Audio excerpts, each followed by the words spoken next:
존경하는 국민 여러분, 정세균 국회의장님과 선배 동료 의원 여러분, 부천 원미갑 출신 김경엽 의원입니다. 먼저 평창 평화올림픽을 성공적으로 치러낸 우리 국민 여러분 정말 자랑스럽고 감사드립니다. 전쟁의 우려까지 제기됐던 상황, 그래서 외국 선수들이 참가를 꺼렸던 상황에서 평창올림픽에 북한 선수단이 참가하고 남북 대화의 창이 열리면서 평화올림픽으로 대성공할 수 있었고, 이렇게 하기까지 정부의 노력과 국민 여러분들의 협조 다시 한번 감사드립니다. 강원도민을 비롯해서 모든 국민이 평창올림픽의 성공을 위해서 자원봉사자로 참여하기도 하고 성원하고 힘을 모았는데, 오로지 한 정당만 올림픽을 방해하고 남북 화해를 방해해왔습니다. 외교 안보에는 여야가 없다며 초당적인 협력을 해야 된다고 입만 열면 주장하던 정당이 이번에 보여준 모습은 심히 실망스럽습니다. 자유한국당은 평창올림픽이 시작되기 전부터 평창올림픽에 태극기가 없고 애국가가 없다, 또는 북한 응원단이 김일성 가면을 흔든다, 가짜 뉴스를 유포하면서 급기야는 평창올림픽을 평양올림픽이라고 부르면서 올림픽을 폄훼하고 국민들의 갈등을 부추겼습니다. 이는 20여 년간 평창올림픽을 준비했던 강원도민과 우리 국민들을 모욕하는 행위입니다.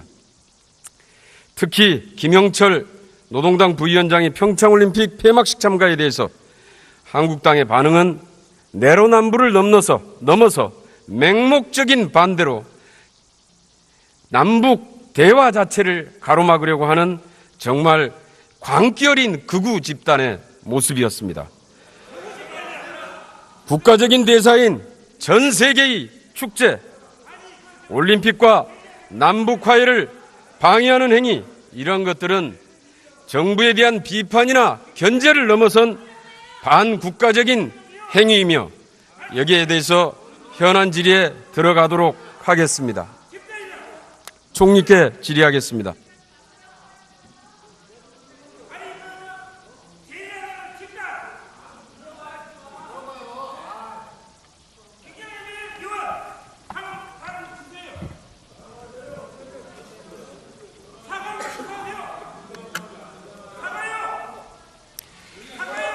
최소 3천억 원의 적자를 예상했던 평창올림픽, 예상과 달리 흑자가 낼 것이라는 얘기가 있던데 그렇습니까? 예, 그렇게 추정되고 있습니다. 최종적인 수지는 패럴림픽까지 끝나고 난 뒤에 공식적으로 내놓을 예정입니다만은 현재까지 추계로는 흑자가 될 것 같다, 이렇게 보고 있습니다. 최소 3천억 원의 적자를 예상을 했는데, 최근에 나오는 얘기는 지금 500억에서 1,500억까지 흑자가 예상된다는 얘기가 있습니다. 작년 말까지 전쟁 위기까지 거론이 되면서 안전 문제로 외국 선수단들이 참여를 망설였다는 상황이었는데, 이번에 몇 개국 정도가 참여를 했습니까? 이번에 90 몇 개국이죠? 92개국? 네네. 이게 역대 동계올림픽의 최대의 규모입니까? 그렇습니다. 선수단이 2,920명 정도 왔고요. 기자단이 14,000명이 왔습니다.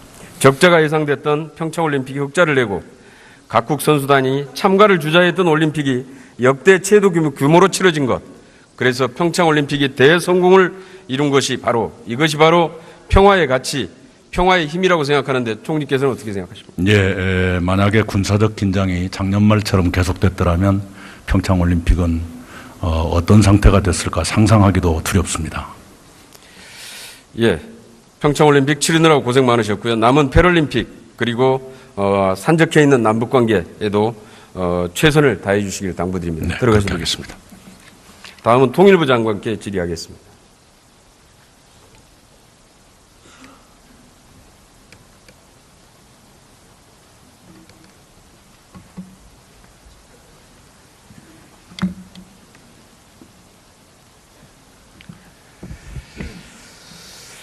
국가 간 외교나 남북 대화를 하는 데 있어서 우리 마음에 맞는 좋은 사람을 골라서 할 수가 있습니까? 현실적으로는 어렵다고 생각합니다. 남북 대화가 맞선 보는 자리는 아니죠. 예, 그렇습니다. 그래서 전쟁 중에도 불구대천의 원수일지언정 회담을 위해서는 적장을 마주하고 대화를 하는 거 아닙니까? 예, 그렇게 생각하고 있습니다. 화면을 보겠습니다. 2014년 아시안게임 당시에 한나라당의 논평입니다. 14년 자유한국당 여당의 시절 인천 아시안게임 기간 남북 군사당국 회담 때 북측 대표가 김영철이었죠. 당시 한국당은 남북 간 대화 시도가 이루어지는 일련의 상황이 바람직하다. 환영 논평까지 냈습니다. 그렇습니까? 예. 이번에 김영철이 방남을 하면서 군사시설을 시찰했다. 아까 앞에 의원님 질의에서 그런 얘기가 있었는데 군사시설을 시찰했습니까? 전혀 그런 것이 없는 것으로 알고 있습니다. 그렇게 되면 14년도 판문점 우리 측에서 했던 판문점도 군사구역이죠? 글쎄요, 뭐 판문점도 그렇고 이번에 김영철 부위원장 일행이 남측으로 넘어오면서 지났던 그 도로는 2002년도부터 관광도로로까지 개방이 되면서 비군사가 이루어진 지역으로 알고 있습니다. 그 다음에 다른 화면을 보겠습니다. 다른 화면 하나 보여주시죠. 예.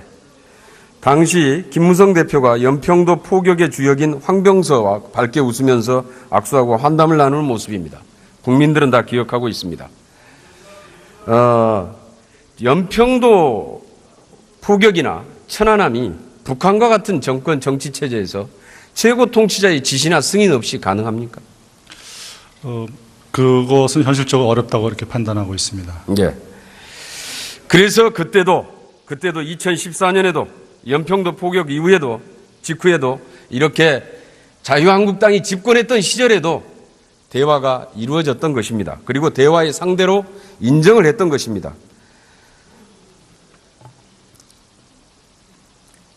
아까 천안함의 주범 배우가 누군지 특정되지 않았다. 이게 이명박 정부 시절 민간합동조사단의 발표죠.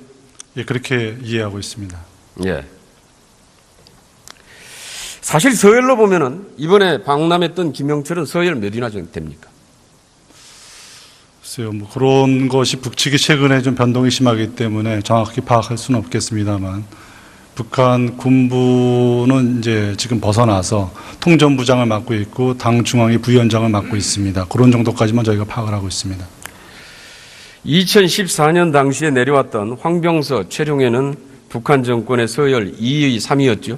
예, 그때 당시 그렇게 한 것으로 파악하고 있습니다. 아마 지금 들리는 얘기는 김영철은 10위권 아마 내외 정도 예측을 하고 있는 것 같은데요. 예, 그런 예. 거. 예. 그러니까 북한 정권의 2, 3위하고는 회담을 하는 건 괜찮고 한 10위권 내외 정도 있는 여기하고는 회담을 하면 안 된다고 하는 이 자유한국당의 논리 얼마나 황당무계한지 국민들은 똑똑히 기억할 것입니다. 김영철의 방남 목적이 자유한국당은 남남 갈등을 유도하기 위해서다 이렇게 주장하는 것도 있는데 그렇습니까? 이번 이제 방남 목적은 북측 나름대로 여러 가지 의도가 있겠습니다만 기본적으로는 평창 동계올림픽 폐막식에 참여를 하고 또 남북관계 개선이라든가 한반도 비핵화 문제 관련해서 우리 남측과 협의를 하기 위한 목적으로 저희는 이렇게 보고 있습니다. 그런데 만약에 자유한국당 주장대로 김영철의 방남 목적이 남남 갈등을 조장하는 것이었다면 이 목적 달성을 위한 1등 공신은 자유한국당 아닙니까?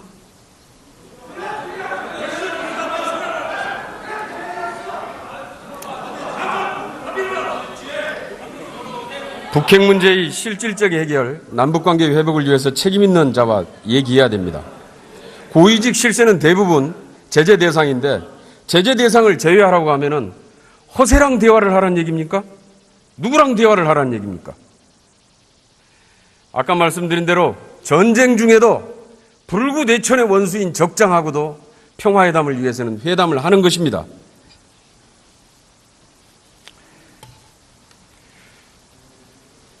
북미 대화와 남북 대화가 서로 시너지를 낼 수 있도록 우리의 주도적인 역할이 대단히 중요하다고 생각합니다.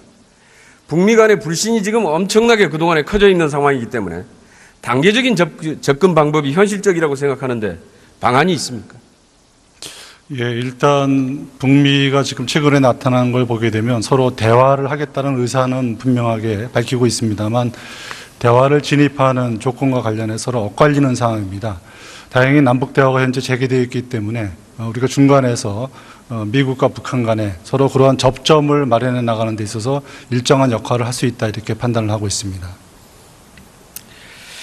미국은 비핵화를 전제로 하고 북한은 비핵화를 전제로 한 대화에는 응할 생각이 별로 좀 굉장히 소극적인 이런 부정적인 이런 모습인 것 같은데요.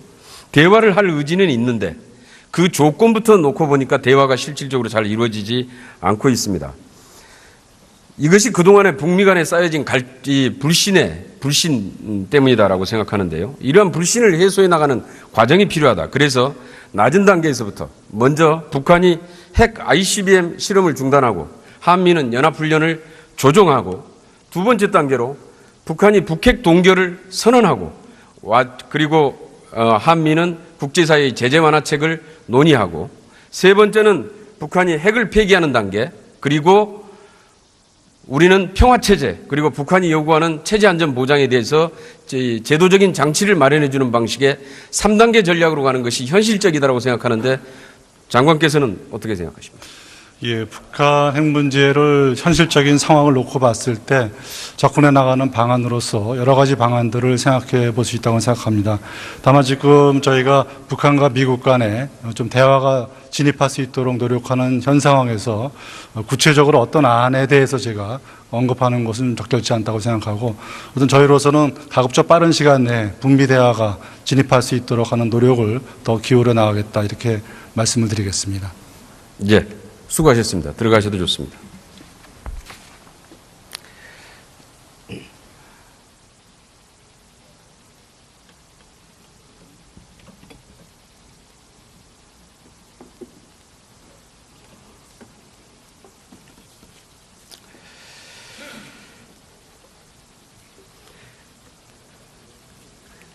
(2003년) 야당 시절 홍준표 의원은 야당은 경제 잘 되게 하는데 신경 쓸 필요가 없다. 경제가 나빠야 여당 표가 떨어지고 야당이 잘 된다라고 말을 했습니다. 그 연장선상에서 평창올림픽의 회방을 놓고 남북 대화를 방해하고 있는 것입니까? 분단 리스크로 한반도의 긴장이 고조되고 이로 인해서 외국 자본이 철수하고 한국 경제의 몰락이라도 기대하고 있는 것입니까? 국정 운영의 동반자로서 국민의 안전과 민생을 살피는 것이 아니라 대한민국 국민들의 불안에 떨고 먹고 살기가 어려워져야 자신들의 지지율이 오른다고 생각하는 정당, 이런 정당에게 엄중하게 경고합니다. 더 이상 국민들의 대북 감정을 선동해서 대립과 갈등 부추기고 이념 장사, 안보 장사로 올림픽 방해하고 남북 대화 방해해서 문재인 정부가 실패하는 것이 자유한국당의 목적이란 말입니까? 이것이 자유한국당의 지지율을 올리는 방법이란 말입니까? 국민들은 똑똑히 보고 있습니다. 국민들의 준엄한 심판을 받게 될 것입니다. 존경하는 국민 여러분, 국민들을 불안에 떨게 하는 안보 장사로 먹고 사는 정당, 나라야 어찌 되든 말든 국론을 분열시켜서 정치적 이익만을 정당, 온갖 이면 합의로 국민을 속이고 굴욕적인 위안부 협상으로 피해자 할머님께 국민들께 씻을 수 없는 상처를 준 정당, 박근혜 최순실 국정농단을 비호하고 이걸 지원해왔던 정당, 더 이상 국정 방해하지 말고 자중하시기를 정중히 당부드립니다. 경청해 주셔서 감사합니다. 예, 김경혁 의원 수고하셨습니다. 다음은 의원 여러분, 여야를 막론하고 긴급 현안 질문이 진지하고 품격 있게 진행될 수 있도록 협조해 주시기 바랍니다. 다음은 서울 강남병 출신의 자유한국당 이은재 의원 나오셔서 질문해 주시기 바랍니다. 존경하는 국민 여러분, 정세균 국회의장님과 선배 동료 의원 여러분, 부천 원미갑 출신 김경엽 의원입니다. 먼저 평창 평화올림픽을 성공적으로 치러낸 우리 국민 여러분 정말 자랑스럽고 감사드립니다. 전쟁의 우려까지 제기됐던 상황, 그래서 외국 선수들이 참가를 꺼렸던 상황에서 평창올림픽에 북한 선수단이 참가하고 남북 대화의 창이 열리면서 평화올림픽으로 대성공할 수 있었고, 이렇게 하기까지 정부의 노력과 국민 여러분들의 협조 다시 한번 감사드립니다. 강원도민을 비롯해서 모든 국민이 평창올림픽의 성공을 위해서 자원봉사자로 참여하기도 하고 성원하고 힘을 모았는데, 오로지 한 정당만 올림픽을 방해하고 남북 화해를 방해해왔습니다. 외교 안보에는 여야가 없다며 초당적인 협력을 해야 된다고 입만 열면 주장하던 정당이 이번에 보여준 모습은 심히 실망스럽습니다. 자유한국당은 평창올림픽이 시작되기 전부터 평창올림픽에 태극기가 없고 애국가가 없다, 또는 북한 응원단이 김일성 가면을 흔든다, 가짜 뉴스를 유포하면서 급기야는 평창올림픽을 평양올림픽이라고 부르면서 올림픽을 폄훼하고 국민들의 갈등을 부추겼습니다. 이는 20여 년간 평창올림픽을 준비했던 강원도민과 우리 국민들을 모욕하는 행위입니다. 특히 김영철 노동당 부위원장이 평창올림픽 폐막식 참가에 대해서 한국당의 반응은 내로남불을 넘어서 맹목적인 반대로 남북 대화 자체를 가로막으려고 하는 정말 광기 어린 극우 집단의 모습이었습니다. 국가적인 대사인 전 세계의 축제, 올림픽과 남북 화해를 방해하는 행위, 이런 것들은 정부에 대한 비판이나 견제를 넘어선 반국가적인 행위이며, 여기에 대해서 현안 질의에 들어가도록 하겠습니다. 총리께 질의하겠습니다.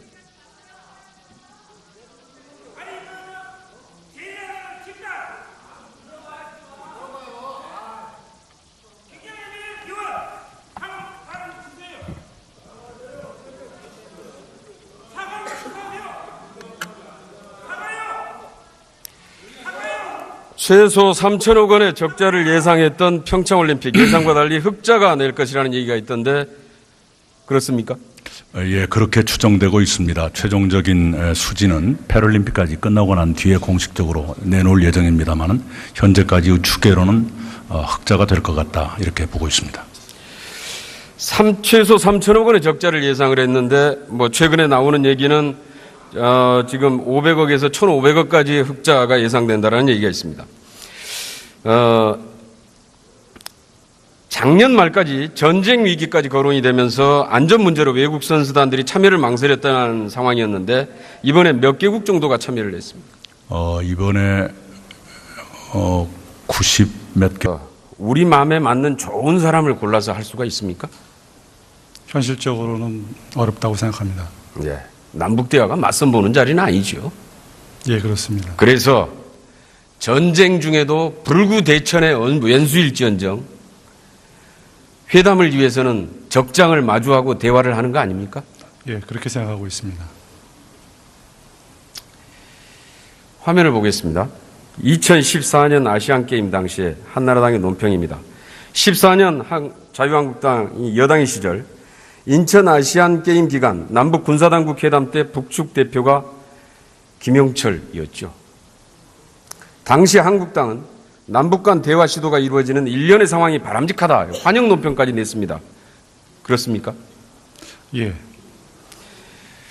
이번에 김영철이 방남을 하면서 군사시설을 시찰했다. 아까 앞에 의원님 질의에서 그런 얘기가 있었는데 군사시설을 시찰했습니까? 전혀 그런 것이 없는 것으로 알고 있습니다.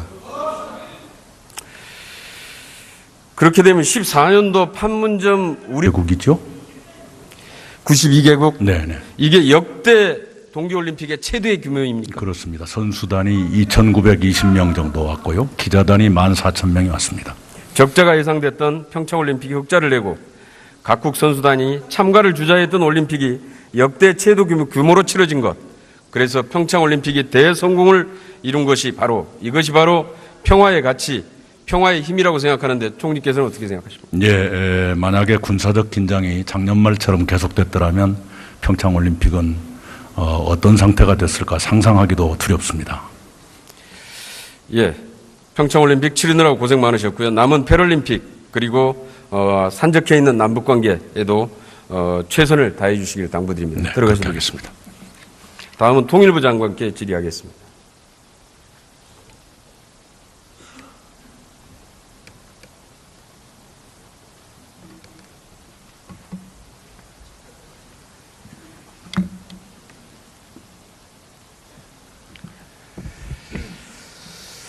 국가 간 외교나 남북 대화를 하는 데 있어서